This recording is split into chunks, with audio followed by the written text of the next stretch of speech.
ఆ వాక్యం ఇక్కడ బోధించబడుతున్నప్పుడు దాన్ని విని దాని ప్రకారం వెళ్తే కనుక ఆనందకరమైన జీవితాన్ని దేవునికి స్థిరపరుస్తుంది. దేవుడు అనేక మాటలు మాట్లాడుతుంటాడు అక్కడ మనకి. అది చేయొద్దు, ఇది చేయొద్దు, ఇది చేయి, ప్రేమించు, సహాయం చేయి, బట్టలు బీదవారికి పెట్టు, లేకపోతే అది చేయి, ఇది చేయి అని చెప్తాడు. ఇవన్నీ మనం విని చేసినప్పుడు చేసిన దానికి మనకు ప్రతిఫలం ఇస్తాడు. ఇక్కడ విన్న వాక్యం క్రియారూపంలో చేయి, దేవుడు కార్యం నీలో సఫలమవుతాడు. దేవుడు అన్యాయస్తుడు కాదు. జీవితం బాగుపడాలని దేవుడు మాటనే దేవుడు మనకు అతి సమీపంగా పెట్టాడు.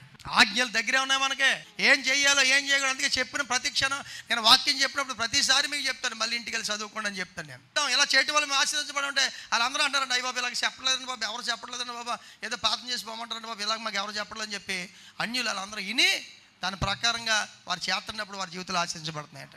వారు విన్నారు, చెప్పారు. ఇప్పుడు మీరు విన్నారు, విన్న ప్రకారంగా మీరు చేయగలిగారుకోండి, దేవుడు నీ మొరణ ఆలకిస్తాడుగా. ఏది చేయమంటే నువ్వు చేయగలిగితే కనుక నువ్వు చేసే ప్రతి పనిని దేవుడు ఆశీర్వాదంగా, దేవునికరంగా మార్చేస్తాడు.